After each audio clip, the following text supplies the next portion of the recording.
Fala galera, beleza?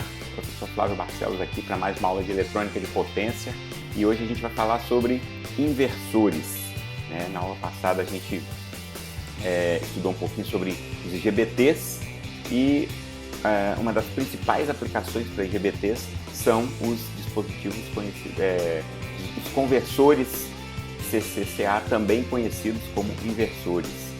A gente vai falar hoje principalmente das aplicações dele como dispositivos de produção de senoide, produção de energia senoidal. Exemplo, um exemplo que está bem, vamos dizer assim, atual, bem popular de aplicação dos inversores são os inversores fotovoltaicos.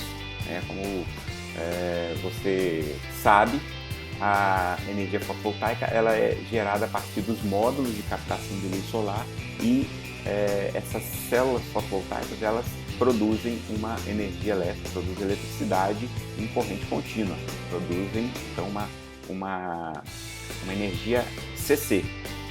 Ok, a partir dessa energia CC, para que ela possa ser utilizada na rede elétrica, para que ela possa ser utilizada nas residências, nas tomadas da residência, então a gente precisa de um dispositivo que converta essa energia elétrica corrente contínua para corrente alternada em 60 Hz, no formato padrão lá da senoide, valor eficaz de 127, dependendo da região, ou 220, dependendo da região. Então, enfim, o elemento que faz esse papel aí, que faz essa interface, é o inversor.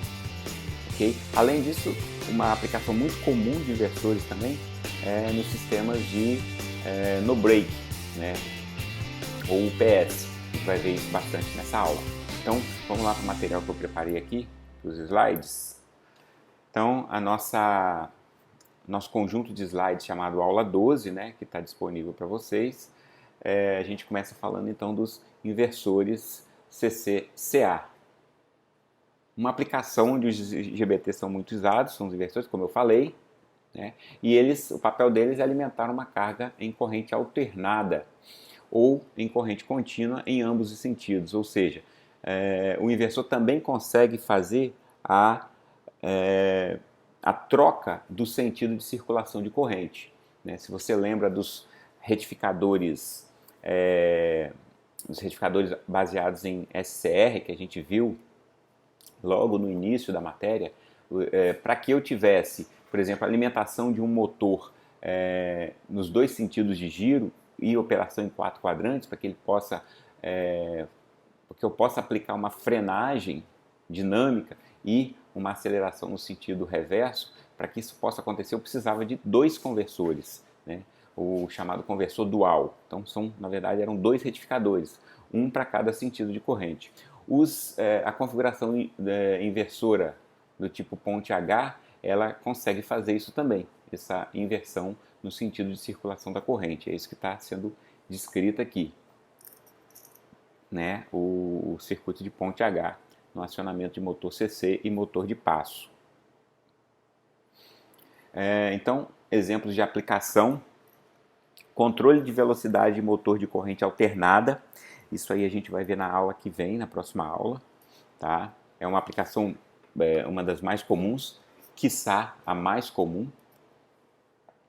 Hoje a gente vai ver nessa aula a questão das fontes de alimentação ininterrupta, em inglês no break, sistemas de alimentação embarcados, navios, aviões, etc. Então, onde você precisa ter uma fonte de energia a partir de corrente contínua, a partir de CC, como é o caso de navios, aviões que utilizam bateria, ou, como eu citei no início da aula, aí, da parte de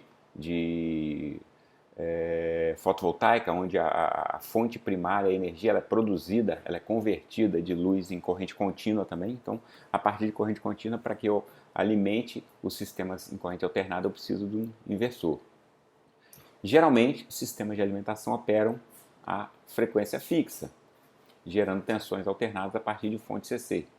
Então, se a gente está querendo utilizar o inversor como uma fonte tá? Uma fonte, por exemplo, numa residência. Então, eu estou lá, esse é o exemplo típico da geração de energia solar que eu falei.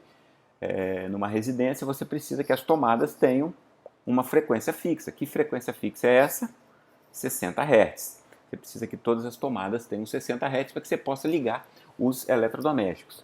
E uma tensão também constante, né? Fixa também constante. Então, nesse caso aí, quando você usa ele para alimentar cargas, ele opera a frequência fixa. Por exemplo, sistemas de distribuição de energia em aviões comerciais operam a 400 Hz. Então, esse aqui é um outro exemplo, né? Em sistemas embarcados, a questão do peso e do volume dos equipamentos é crítica. E quanto maior a frequência, menor é o peso e o volume dos elementos magnéticos. E os elementos magnéticos, né, transformadores, indutores, são eles os responsáveis aí pelo maior peso, né, pelo maior peso, tamanho dos equipamentos. Então, num avião, por exemplo, é vantagem eu padronizar todo o meu sistema de cargas para que operem em 400 Hz ao invés de 60 Hz, porque com isso elas ficam menores e mais leves. Uma das aplicações de inversores é em UPS. Só comentando aqui, né, para finalizar aqui,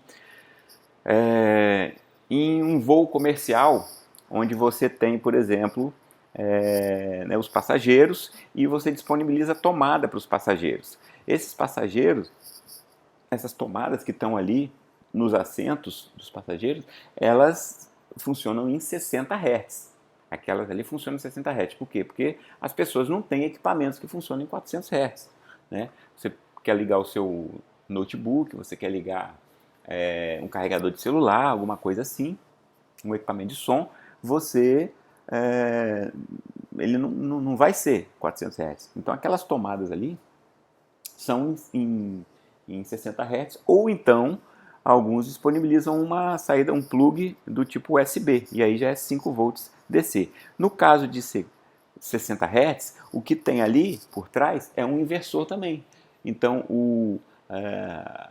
vamos dizer assim, a energia, o grosso da energia, a parte de potência, né, a quantidade maior de energia do avião, ela é convertida, gerada para 400 Hz, e aí existe o inversor adaptando de 400 Hz, mudando essa frequência aí de 400 Hz para 60 Hz, para ser disponibilizado para os usuários. Perfeito? Então, só esclarecendo aí esse ponto. E aí agora vamos falar um pouquinho mais sobre sistemas UPS. Né? São UPS, Uninterruptible Power Supplies, né? Se a pronúncia estiver correta, é alguma coisa nesse sentido. Então são fontes de alimentação ininterruptas, né? Ou seja, que não desligam, mesmo que exista falta de energia da rede, né? Ou que exista um apagão, um blackout. Ela é capaz de manter funcionando. Claro, desde que ela tenha, né, um armazenador aí de uma fonte primária. São utilizadas em equipamentos críticos. Então, por exemplo, você sabe que em supermercados, shopping centers, existem normas de segurança que, se houver um apagão, houver um blackout, precisam ser mantidos algumas cargas críticas, essenciais. Que cargas são essas? As sinalizações de saída, né, o sistema que alimentam portas automáticas, os sistemas que alimentam a ventilação. Né, pode ser que se desligue, que você perca o ar-condicionado na sua potência total, mas é necessário ainda que haja uma troca de ar, uma ventilação, tá? Mesmo que uma potência reduzida. Então, a iluminação, né, para que as pessoas possam sair, para que não tenha nenhum risco, né, não tenha pânico, não gere pânico. Então, algumas cargas críticas. Outro exemplo, uma UTI de hospital. Né? Quando um paciente entra para uma cirurgia, ele não pode estar à mercê da rede elétrica da concessionária, porque pode haver um desligamento imprevisto lá, pode haver um blackout, pode haver um apagão. Então, e aí o que vai acontecer com aquele cara que está, né, numa cirurgia de cérebro ali, com a cabeça aberta ou de coração, o cara está fazendo um transplante, né, tá? No momento que tirou o coração, né, vai colocar o outro, falta energia elétrica, isso não pode acontecer. Então, tem os sistemas de UPS ali alimentando. Aqui outro exemplo comum são os no-breaks usados em computadores.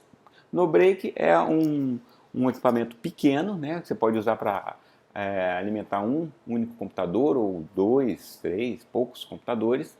E aí quando ele começa a ficar de maior potência, quando ele começa a ficar maior, né, o sistema, aí ele é chamado de UPS. Né? Então, assim, eu tenho um no-break em um computador e tenho um UPS num call center, por exemplo, num data center, né, num CPD. UPS também é usado em hospitais, como eu falei, iluminação, telecomunicações. Telecomunicações também é um exemplo, né? Quando falta energia, a sua rede de telefonia ela não cai, ela não é desligada. Né? Por quê? Porque tem sistemas UPS lá sustentando aí as telecomunicações. Normalmente operam com tensão e frequência de saída fixa. Exatamente, porque você precisa ter a alimentação padronizada de acordo com a rede elétrica da região. Então, aqui no nosso caso, por exemplo, então eu quero um UPS que me forneça nas cargas de baixa tensão, aí, 127 fase neutro, 220 fase e senoidal e em 60 Hz. Eu preciso essas especificações, esses parâmetros aí de qualidade de energia. Um gráfico aqui que mostra o seguinte, ó, um envelope de tolerância de tensão para sistemas computacionais. Então, ele fala aqui o seguinte, ó, aqui a gente tem no eixo horizontal uma escala de tempo, né? Uma escala de tempo.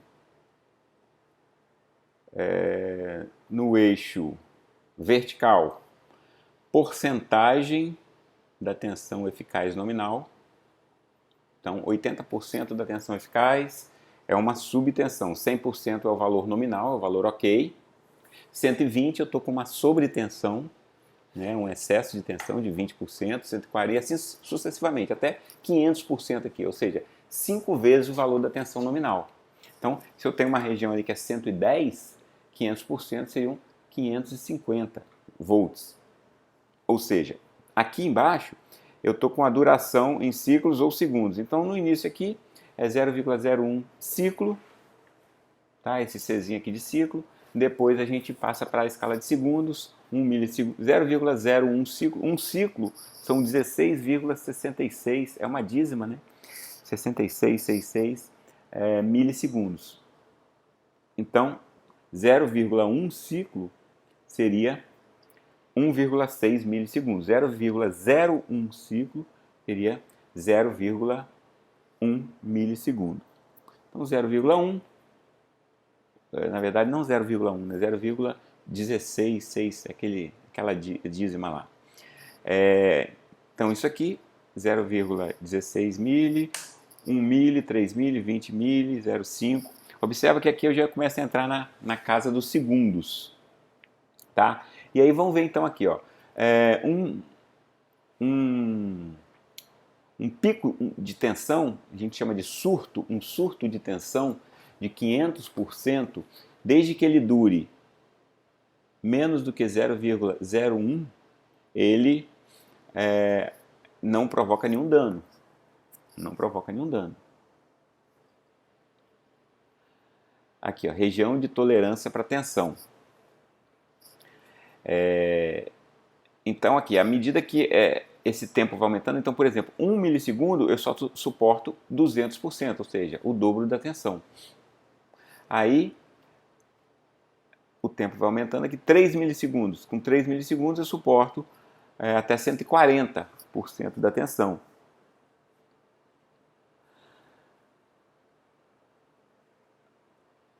Aqui a gente então tem 20 milissegundos e aí começa a ter problemas com subtensão. Então, se eu tiver menos de 80% da tensão por 20 segundos, eu começo a ter mau funcionamento ou desligamento por afundamento de tensão. Então, já 0,5 milissegundos, já um pouco menos, aqui 70%. 10 milissegundos, então 70% eu suporto 20 milissegundos somente. Meio segundo eu suporto 90%. 10 segundos, meio segundo eu suporto os 80%, né? Aqui é 80%, tá pro lado de cá. 10 segundos eu suporto 90%. E acima de 10 segundos, aí ela tem que estar realmente acima de 90%. Então, olha aqui, entre 90% e 110%, entre 90% e 110% nessa faixinha branquinha aqui pontilhada, ela funciona indefinidamente, então nem tem nenhuma indicação de tempo. Significa que ela funciona por um tempo infinito, porque está dentro da faixa de tolerância, de 90% a 110%. Ela funciona ok. Essa região aqui de cima, no cinza mais escuro, ela fala dos problemas e dos danos, quer dizer, da região que pode provocar danos por elevação de tensão. Então foi justamente aquela análise que a gente fez e que a medida 500% é o máximo, mas que ele só pode durar 0,01 ciclo, e na condição aqui limiar eu tenho 110% que eu posso funcionar por um tempo indefinido, infinito. Tudo dentro dessa região aqui, limitado pelo tempo e pelos valores de tensão máximos, pela sobreelevação, eles começam a provocar danos. Então, o meu UPS, né, o meu inversor aplicado em UPS, e o meu sistema no break, ele vai ter que trabalhar dentro dessa região branca aqui, dentro dessa região branca. Toda vez que a energia ela tiver em uma dessas faixas, energia fornecida pela linha, pela rede elétrica, pela concessionária elétrica, o meu inversor tem que assumir e tem que manter a minha energia dentro desses parâmetros. Existem 3 configurações básicas para o UPS: linha prioritária, inversor prioritário e interativo com a linha. Todas as estruturas contêm um elemento armazenador, normalmente bateria, banco de bateria, né? Então, vamos ver um pouquinho cada uma delas aqui. O que seria a configuração linha prioritária? Significa que a carga fica o tempo todo alimentada pela rede. Olha aqui na figura que eu tenho o meu equipamento, né, a minha carga, eu tenho uma chave estática bypass, que fica ligada, uma chave de potência que ela fica conectada diretamente aqui com a linha. Se houver algum tipo de falha, ou seja, se a linha cair, se houver falta de energia fornecida pela concessionária, o que acontece? Vai haver a transferência da alimentação através dessa chave, essa chave vai virar para cá, e aí vai ser alimentado pelo inversor. E esse inversor, essa operação de mudar de alimentado pela linha para ser alimentado pelo inversor, ela dura menos do que 1/4 de ciclo. É o tempo de comutação dessa chave. Esse sistema também é chamado UPS offline. É utilizado em sistemas de baixo custo e baixa potência, em operações que não são muito críticas. Exemplo, aquele no-breakzinho doméstico lá que você usa para ligar o seu desktop, né, e não quer que ele caia. Não quer que ele desligue se houver falta de energia. Então, todos os no-breaks aí baratinhos, aqueles que a gente compra para um uso residencial, eles são desse tipo aqui. Um sistema um pouco mais sofisticado é chamado de inversor prioritário, onde a carga normalmente é alimentada pelo inversor que controla e estabiliza a tensão fornecida. Então, o inversor ele está o tempo todo ligado. Só que, em determinado momento, o inversor é alimentado pela linha. Se faltar a linha, ele pega a energia dessa bateria aqui.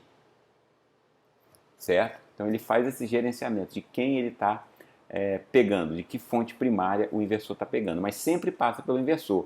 Sempre passando pelo inversor, ele consegue controlar e estabilizar a tensão fornecida. Então, isso aqui, ó, o inversor gerencia,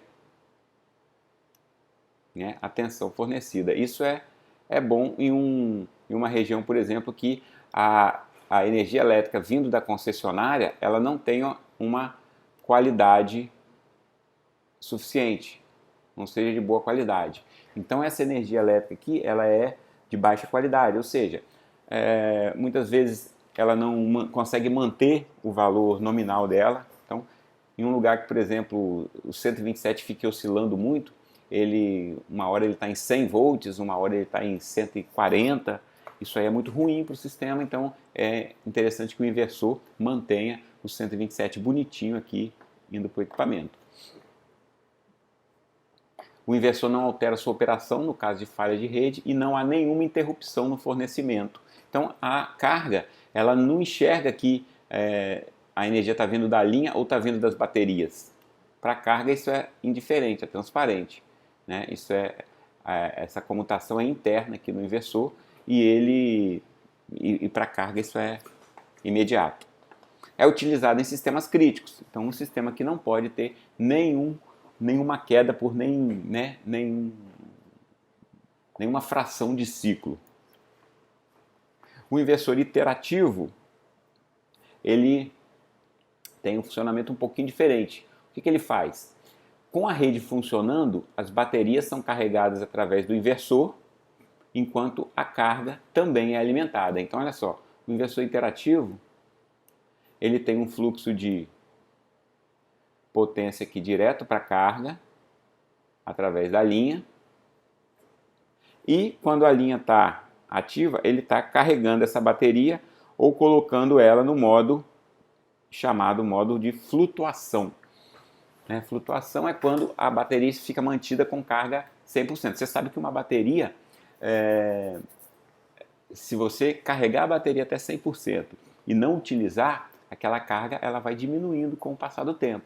Ela vai se descarregando sozinha, mesmo que não esteja alimentando carga nenhuma. Então, o inversor se encarrega de ir compensando essas perdas aí que a bateria teria, porque se ele simplesmente carregasse a bateria, depois desligasse aqui, abrisse o circuito e deixasse as baterias carregadas lá, se passasse talvez uma semana e ele fosse precisar dessa bateria, essa bateria talvez não estaria com 100% mais, estaria com 70%, estaria com 50%. Então, ele não pode fazer isso, ele tem que deixar ela no modo de flutuação, ou seja, mantido o tempo todo com 100% da carga. Em caso de falha, a chave se abre e o inversor passa a alimentar a carga utilizando a energia da bateria. Então, se faltar energia aqui, essa chave é aberta, ela é importante que tenha essa chave aqui, porque quando o inversor passa a alimentar a partir da bateria, ele coloca tensão aqui, ó. Ele coloca tensão nesse ponto, né? E se você não tem o cuidado de abrir a chave aqui, você vai mandar tensão lá para o restante da linha, né? E você não quer que o seu inversor seja o alimentador do sistema todo, do seu vizinho, de todas as casas da sua rua, etc. e tal. Então, você abre aqui e você opera com o seu inversor alimentando o seu equipamento. Por quê? Porque o seu equipamento é crítico. Então, ele precisa de toda a energia armazenada na bateria. Além disso, o inversor pode fornecer potência reativa. O que é isso? Quando você tem um problema de fator de potência, né, vamos voltar aqui. Você tem um problema de fator de potência na sua rede, causado pelos seus equipamentos, o seu inversor pode corrigir esse fator de potência injetando potência reativa, né? Lembra lá que a gente estuda em circuitos correção de fator de potência através de banco de capacitores? Então, O que é um banco de capacitor? Um banco de capacitor é uma carga que fornece potência reativa.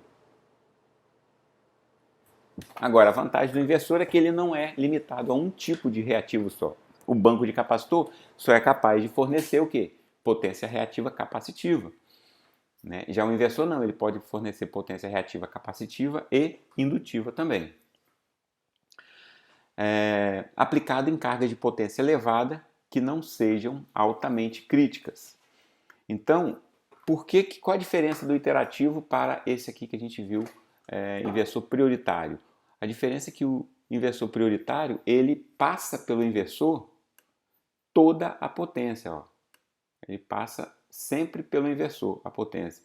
Né? Lembra que essa chave aqui fica sempre aberta? Então, toda a energia que vem da linha passa pelo inversor e pelo retificador. Mas nosso foco aqui é inversor hoje. Então, o problema é que esse inversor, então, ele tem que ser dimensionado para toda a potência. Para toda a potência o tempo todo. Então, ok. Se a gente tem uma baixa, igual aqui, uma potência não é muito elevada, ok, o inversor não vai ser tão caro. Só que quando a potência vai ficando mais elevada, o preço do inversor vai subindo bastante também. Então, já não compensa. É melhor que você tenha aqui, ó, ele iterativo, aí a carga de alta potência e também crítica, mas não tão crítica, ela possa eu possa fazer, é ideal que eu possa fazer uma seleção de qual carga eu quero alimentar. Então, igual eu falei o exemplo lá do shopping center e dos supermercados. Então, você não precisa manter todas as cargas alimentadas pelo inversor se faltar luz. Você não precisa manter. Os freezers, por exemplo, eles consomem bastante energia e eles podem ficar ali 30 minutos, 15 minutos sem alimentação. O ar-condicionado também. Né? Mas o sistema de troca de ar, de ventilação, precisa estar ativo. Né? A iluminação, ela não precisa ficar em 100%, né? Igual a iluminação total lá do shopping center, com vitrines, com tudo, né, super iluminado. Não, pode diminuir para 50% e as pessoas ainda conseguem enxergar o caminho com segurança, o caminho preferencialmente o caminho de saída, né? São as iluminações de emergência, indicam para a saída, para que as pessoas saiam em segurança. Então, carga de potência elevada que não sejam altamente críticas. Você consegue fazer com isso aqui uma segmentação de qual carga manter e qual carga não manter. Então, esses foram os 3 tipos de configuração aí de no break, de UPS. Falar um pouquinho agora aqui de uma outra aplicação que é a chamada ponte H. Né? Quem já trabalhou aí com acionamento de motor CC já teve que lidar com a ponte H. O que a ponte H faz? Normalmente a gente tem uma fonte, né, DC, e essa fonte ela é fixa, um banco de baterias, por exemplo. Então vamos imaginar um robô móvel. Né? Eu tenho um banco de baterias e aquelas baterias ali, obviamente, elas têm uma polaridade fixa. Eu poderia colocar um conversor, CCCC, igual a gente estudou, poderia colocar um chopper para variar, para aumentar essa tensão ou para diminuir essa tensão, ou mesmo para inverter a polaridade, né? Poderia, tranquilamente. Só que se essa tensão ela precisar ser modificada, ela precisar ser variada e compensar, eu coloco um conversor CCCC, eu coloco um chopper. Mas muitas vezes a única necessidade de que ela seja aplicada de forma invertida é para inverter o sentido de giro de um motor, como está ilustrado aqui.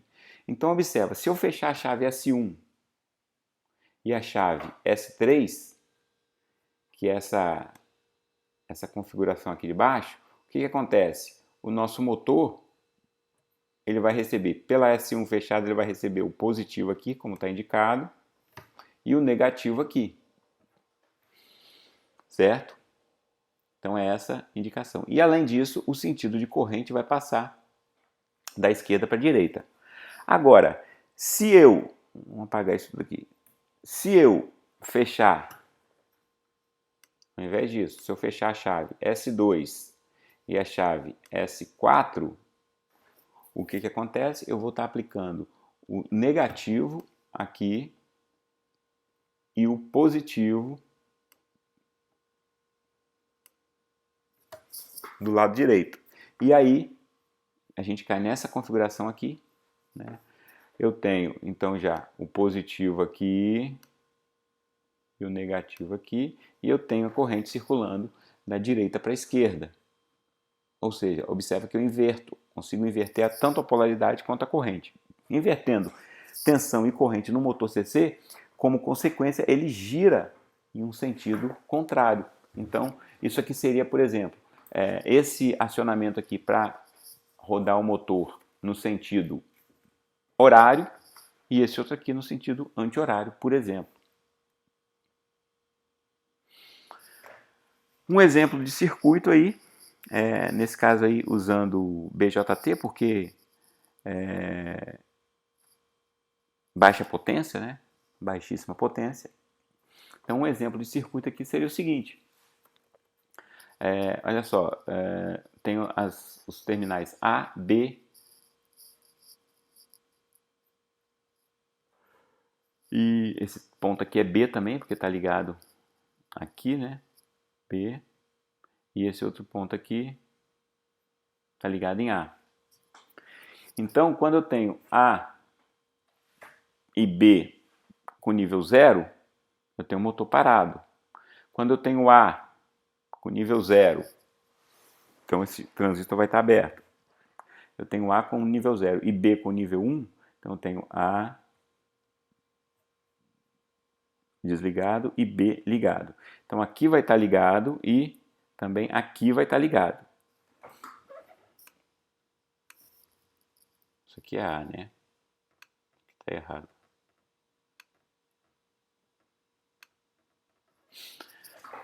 Então,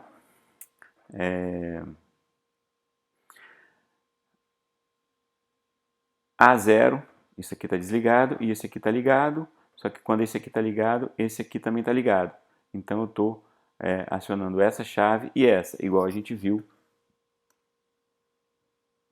na figura anterior. Aí eu tenho, então olha só, positivo aplicado desse lado do motor, que ele vem por aqui, desce nessa chave e está aplicado aqui.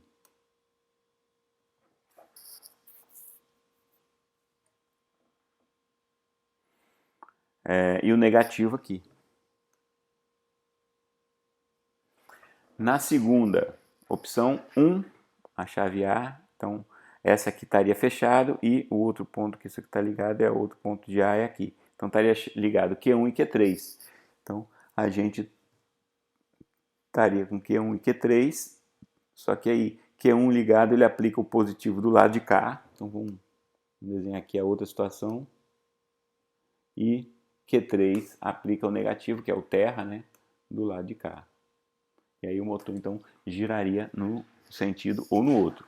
E aí a outra possibilidade aqui da tabela verdade é 1 e 1 não se aplica. Essa aqui é uma situação proibida, né? Totalmente proibida. Por quê? Porque se eu colocar A com 1, eu fecho aqui. E se eu colocar B com 1, eu fecho aqui também. Aí eu tenho um curto, né, de positivo aqui para a terra. Isso aqui é terrível. Isso não pode acontecer nunca. Por isso que é proibido. Beleza? Então esse aqui é um exemplo aí bem básico aí de um circuitinho com um transistor de baixa potência e um motorzinho de baixa potência também, obviamente. Agora eu quero falar um pouquinho com relação a formas de onda, né, dos sistemas de CCCA, ou dos sistemas que alimentam as cargas em corrente alternada. O ideal seria que a forma de onda de saída dos inversores fosse senoidal. Então, se eu tenho um inversor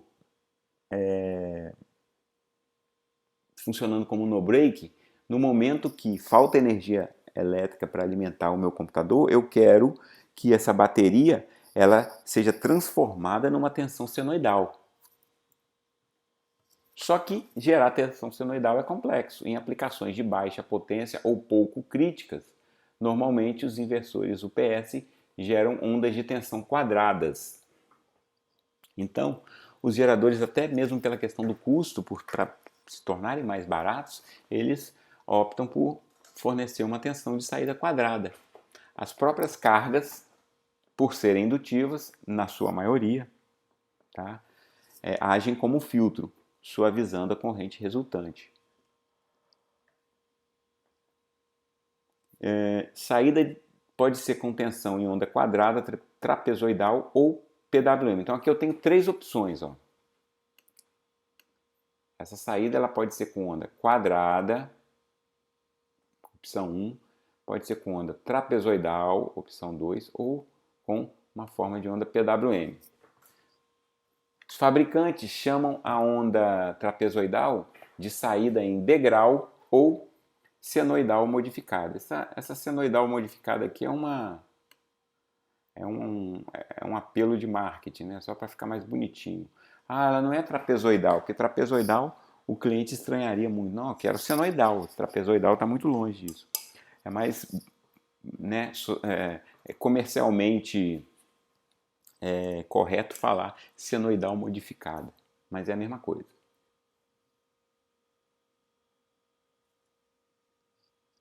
Essa figura aí mostra, então, uma onda trapezoidal ou senoidal modificada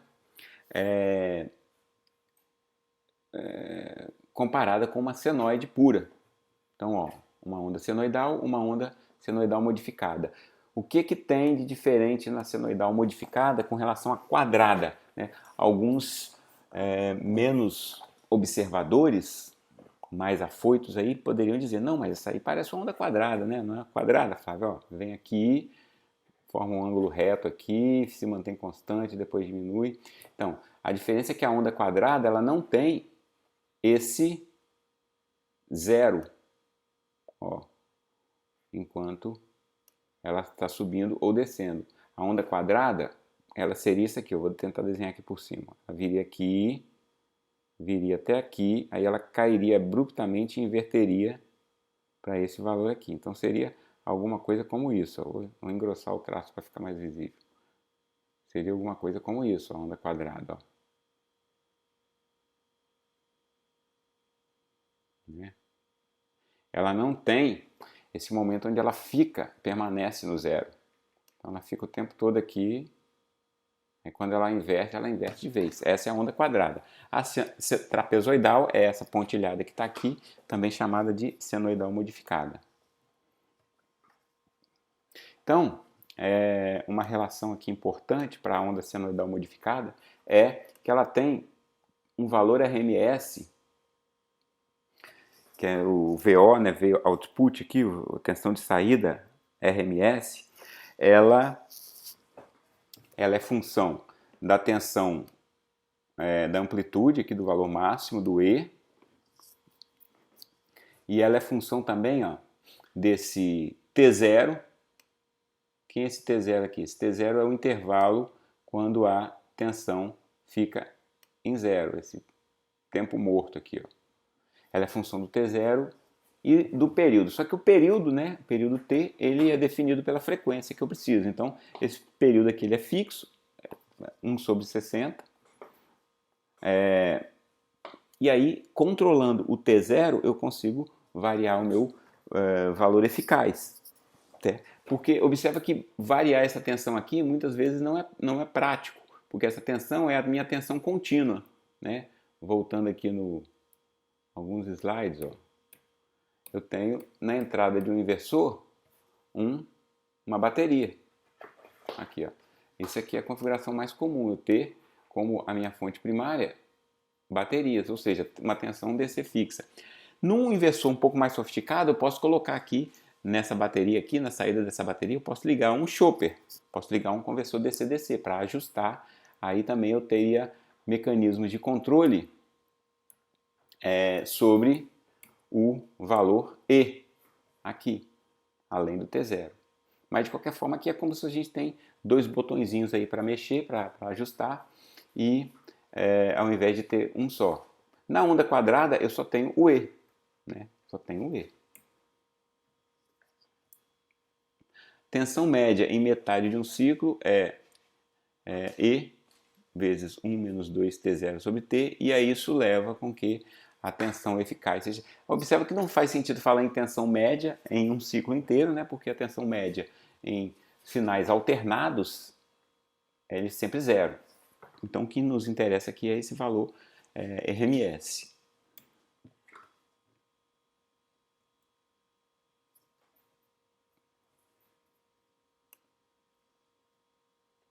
Então, logo a tensão eficaz na carga é dada por esse valor.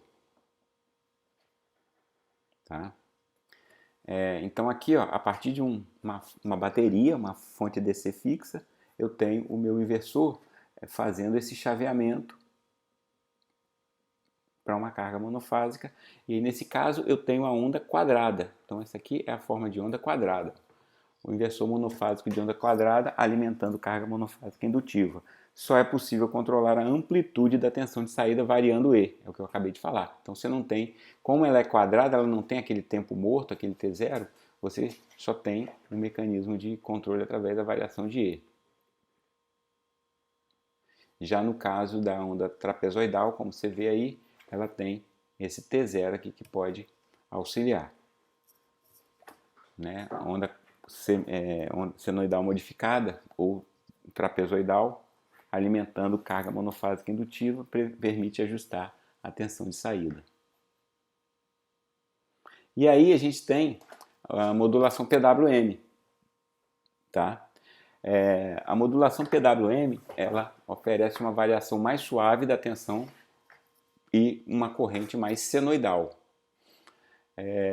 Existe a modulação PWM a dois níveis. Como é que é a modulação PWM a dois níveis? Ela tem o nível mais... Então vou botar aqui mais E. E tem aqui embaixo o nível menos E. Ela é simétrica, né? Mesmo valor de E, positivo e negativo. Então ela tem dois níveis. E aí o PWM é tradicional, como a gente já comentou aqui outras vezes, uma comparação entre a portadora e o sinal de referência senoidal. Essa comparação vai fazendo com que a largura do pulso ela vá sendo modificada. Com isso, o valor médio vai mudando. Então o valor médio aqui é bem maior do que aqui no início. Então isso aqui vai formando, vai desenhando uma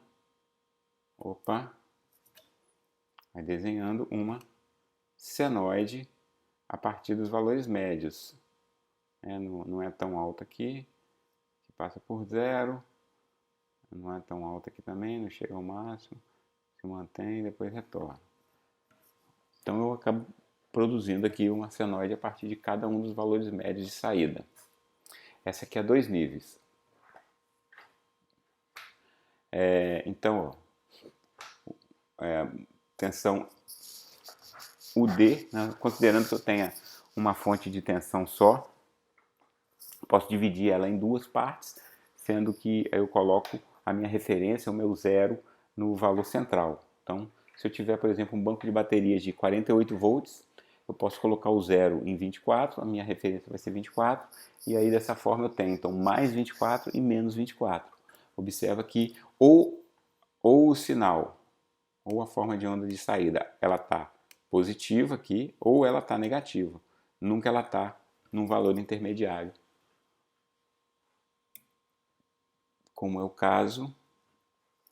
Então aqui, ó, eu tenho a modulação PWM a três níveis. Observa que nesse caso, ou ela é positiva, ó, ou ela é positiva, ou ela é negativa, ou ela é zero. Então tem muitos momentos em que o sinal aqui está em zero.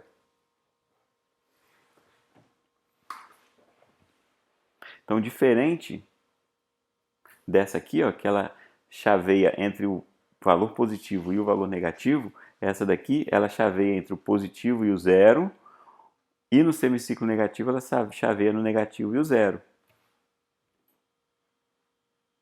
Com isso eu tenho um menor conteúdo harmônico, ou seja, menores frequências, e tenho um sinal mais próximo do senoidal também, de 3 níveis. E aí aqui, ó, um exemplo do inversor trifásico. No caso do inversor trifásico, então eu tenho uma ponte trifásica aqui, uma ponte de Graetz, só que com chaves, nesse caso aí com BJTs, ou se esse inversor for de maior potência, aí a gente passa a utilizar o IGBT. Então nesse caso aqui eu tenho então, a partir de uma fonte DC, eu tenho um capacitor de filtragem e eu tenho essas chaves e eu quero alimentar um motor trifásico de corrente alternada. Então, eu preciso aqui construir senoides. Senoide para a fase A, senoide para a fase B e senoide para a fase C. Cada uma delas com 60 Hz, cada uma delas com o mesmo valor eficaz, só que com a mesma frequência de 60 Hz, só que defasadas de 120 graus umas das outras. Aí o exemplo do acionamento do circuito que vai aqui, ó, nos sinais PWM, que vão acionar os gates dos IGBTs ou a base dos transistores. Então aqui no canal 1 ele tem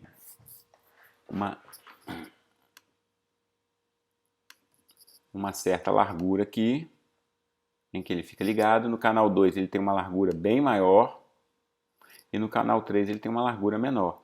Então, média 2.12, média 5.06 e média 1.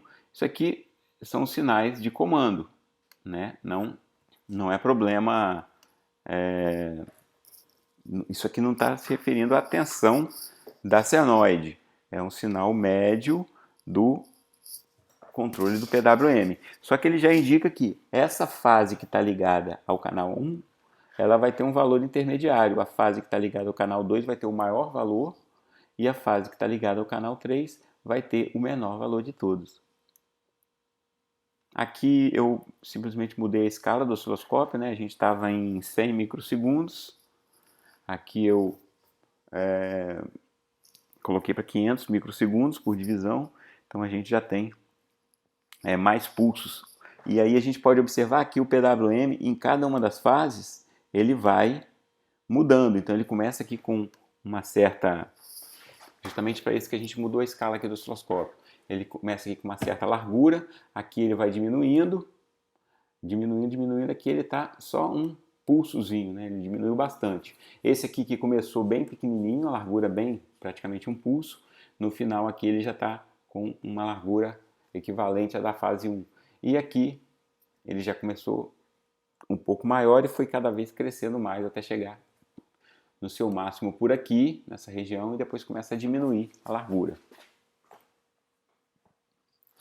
Para finalizar, a gente já ir caminhando para o final da aula de hoje, eu quero falar o problema do chaveamento de um braço. Isso aí, ele diz respeito ao seguinte: imagine, os braços dos IGBTs são esses aqui, né, que estão ligados ao polo positivo e ao negativo. Nunca duas chaves de um mesmo braço podem conduzir. É um estado proibido. Lembra naquela análise da tabela verdade lá da ponte H? Então, a mesma coisa tem que acontecer aqui no IGBT. Ele nunca pode fechar os mesmos transistores de um braço, porque senão é um curto, ó, da bateria. Senão ela circula essa corrente aqui de forma descontrolada, de forma não limitada. Então, para evitar que dois transistores de um mesmo braço eles sejam acionados ao mesmo tempo, a gente insere o chamado tempo morto no chaveamento de um braço. Então, sinais para a chave de um mesmo braço. Então, aqui, ó, aqui ele manda ligar a chave de cima e nesse mesmo tempo ele manda desligar a chave de baixo. Tá vendo que está em um tempo morto aqui? Não, não está vendo porque não dá para ver, porque está com uma escala de tempo muito aberta aqui. Agora, se a gente der um zoom e amplificar aquele trechinho ali bastante, a gente vê a presença do tempo morto aqui. Tem um tempo morto aqui e tem um tempo morto aqui. Ó. A rigor, ele só precisaria ser invertido. Então, quando eu poderia desligar essa aqui e ligar essa aqui ao mesmo tempo. Só que para garantir, a gente coloca um tempo morto aqui e aí desliga essa e espera um pouquinho antes de religar essa daqui. Então, isso aí é o chamado tempo morto. E como resultado, né, como, por exemplo, motores ou geradores, eles são elementos que têm na sua construção indutores, bobinas, enrolamentos, isso faz com que ele funcione como um filtro. E aí, esses chaveamentos que a gente vê tão esquisitos assim, né, ó, uma forma de onda senoidal bem esquisita para esse chaveamento aqui da tensão. Só que a corrente ela já fica muito mais bonitinha. Ela já fica muito mais bonitinha. E é o que eu estou falando justamente aqui.